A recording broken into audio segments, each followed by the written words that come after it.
Hey guys, just wanted to ask you, what is it like to be able to put on for your city and perform for the Atlanta Hawks and the fans of Atlanta? Oh man, it's one of the biggest honors, man. You know what I'm saying? To be recognized by the home team. You know what I mean? To even get a call to come up and do some things that they like to hear. You feel what I'm saying? So man, it's an honor and it's a blessing. I agree. It's a charge. You know what I mean? Like that. What do they call it? Circulated energy. You know what I mean? Like, you give love, you get it back. Right. It makes sense. Right. From all of your music, which one best represents you as a group, as well as what the Hawks stand for? Can you repeat that? Well, From all the music that you've put out, what best represents you as a group, and also what the Hawks represent? Oh, it's always about the community. It's always about the culture. It's always about the city, Atlanta. So I would say the Dirty South sums it up. This is the best. Right. Yeah. I concur. Yeah. Definitely. Has your perspective on the album changed being 30 years removed from it? I mean, it's such a prolific, inspirational album for Southern rap and rap in general. Just being able to look 30 years back, I mean, it's probably a pretty big moment, huh? Yeah, but the past is permanent. Can't change. Can't change it. You can only extend from it, evolve from it, grow from it.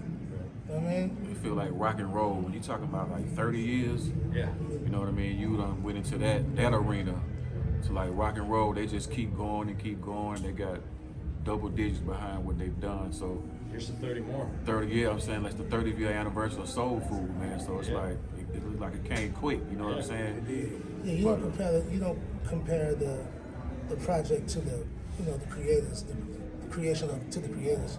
You look at that year and compare it to all the other things that were released. You know what I'm saying? And then you'll see how advanced it must have been. When you look at Atlanta now, think about when y'all first came out, and then you look at how Atlanta is right now. It's like really, I say it's the mecca of hip hop now. Everything come from Atlanta. Atlanta's that big. Like, could y'all foresee that when y'all first came out, when y'all was trying to get out? No, we didn't. Honestly, You saw it? yeah, Okay. I saw it coming. Let me tell you why. Tell us about it. Because see, everybody was caught up in this East Coast, West Coast type beat. Everybody was.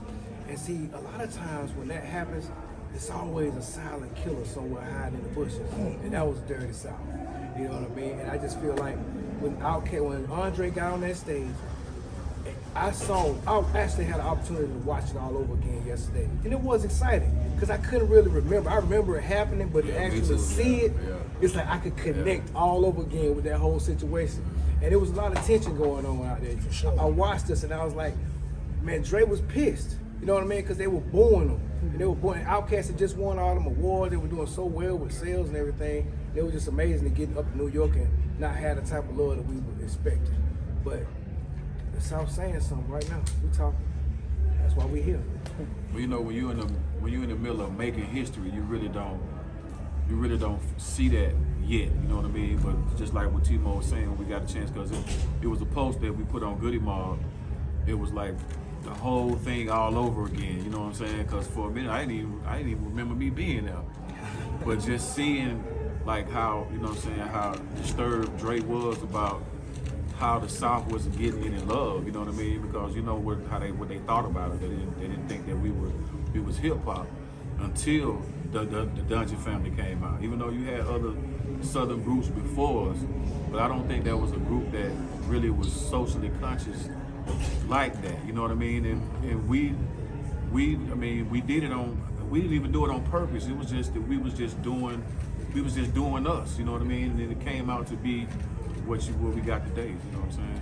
I wasn't so focused on the future at that point. I was all down to get some straightening right then. Already. Y'all know what straightening mean, don't you? When you're in the midst of something, you can't really tell what it's going to be or the impact that it's going to make, years later, because you're in the middle of doing it. Right. But, years later, now that you made the impact that you made, not only on the South, but just hip hop in general, how does it feel to know that you've inspired so many artists, just not in the South, but the North, East Coast, and on the West Coast, and they still give y'all love today? What you got, Gil? It's an accomplishment because of coming from the place where you was thinking that nobody was gonna listen to you and listen to your style, and for Organized Noise to give us the music that they gave us at the time. Because a lot of people gotta understand, a lot of people thought we were gonna come out and sound like Players Ball. But for Organized Noise, they went in the studio and just really said, we're gonna go against what we just did or give you another version of what the South was. And I think the Outkast were the player and we were the political. We were the streets. We were the ones that let you know what we thought about, how we thought in our grandmother's house and what our grandmamas taught us in their house. So I think our music is to me, it's like a blueprint of what Atlanta is and what Atlanta has to always, they can always look back to that album and remember what Atlanta was like when you listen to it. Looking back at just the past and just looking forward, you have like the Atlanta Hawks, you have the Atlanta Falcons, you have Atlanta United, embracing the culture. What does that mean to you guys? Oh yeah, they got a footy mall. Right. Don't forget about the Dream too. Yep, Atlanta Dream Dream as too. well. Yeah. It's amazing because for us to have a version of Goodie Mob in the soccer arena, like as you know, the World Cup is on the way to Atlanta. So to have something like that to kind of like keep us on everybody's mind and every kind of arena in Atlanta, it's an honor. And I don't think you can ask for that. You gotta earn that. I would like each of you guys to answer. What song? Cell Therapy or Soul Food? Cell therapy for me. So, You know what? That's tough. I see why the bros would say cell therapy, but it's something about soul food. You know what I mean? I got a better one. I'm It's the album Soul Food because Cell Therapy is on the album.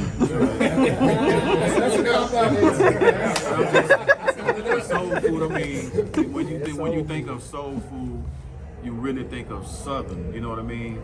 And a lot of people from the South migrated up north, so they still know what soul food is. You know what I mean? It's a lot of love being put in that when you make soul food. You know what I mean? It's out of love. But I just think soul food is a universal song that everybody can relate to. You know what I mean? And I believe that Cell Therapy was the distinction between Southern and country. True that. True that. That's what I'm saying. True that. Yeah, that's a tough one. You know what I mean? and the intro, Free. He sung Free live. I think that was so groundbreaking at the time because nobody had started a video like that. Right. Wow. Yeah. No, but very modestly, man. Like, we accept our place in history and right here in real time. Still the same. You know what I mean? Like, and still improving on the improvement. Here we are, the mob. We yours for life. Atlanta Hawks. Let's win tonight. Yes, sir. Yes. All right, and then we